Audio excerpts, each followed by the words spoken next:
Hello students, a very good morning to all. Hope you all are good and safe. Welcome back to your SST class. Today we are going to start our term 1 with chapter number 5, our constitution. So come to page number 38. Let's start. Our first topic is Constitution of India.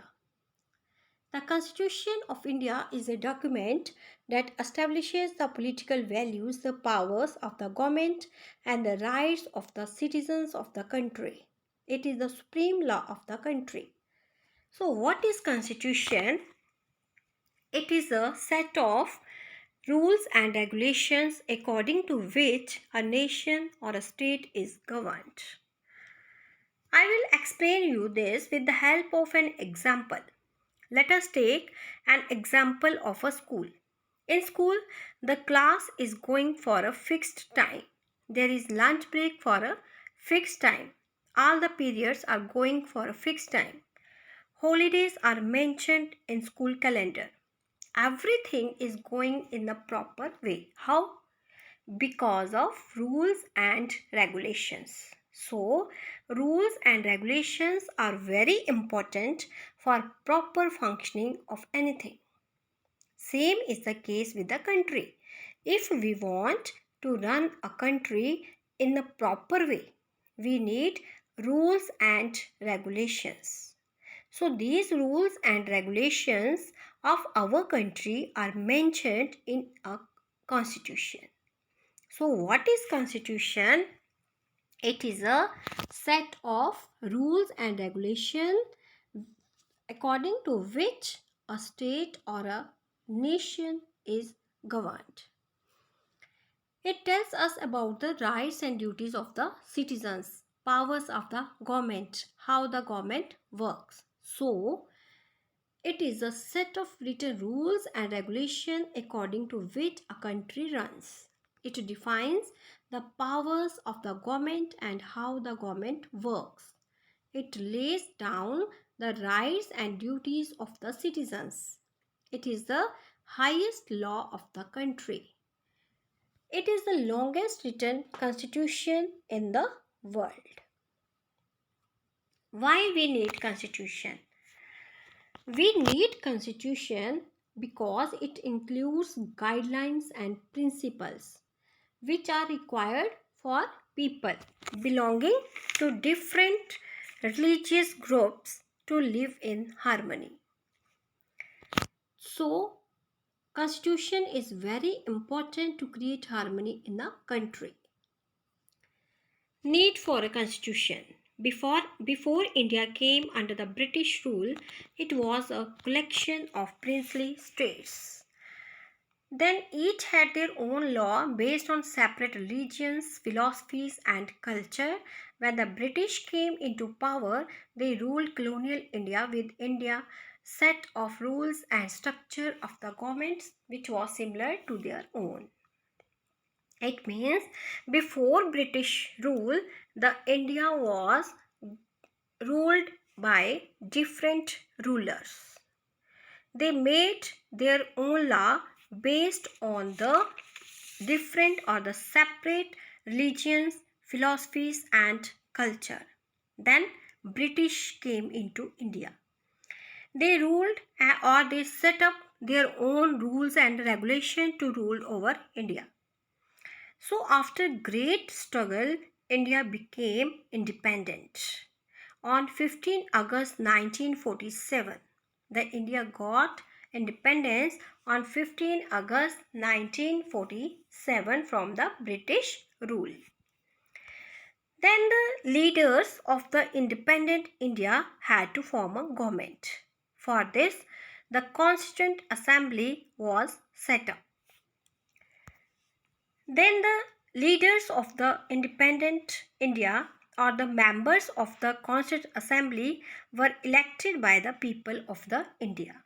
On 29 August 1947, the Constituent Assembly set up a drafting committee under the chairmanship of Dr. Bhim Rao Ambedkar, and the members framed a constitution for the country. which was enforced on 26th January 1950. On 26th January 1950, the Constitution was adopted. So, the 26th January is celebrated as a Republic Day.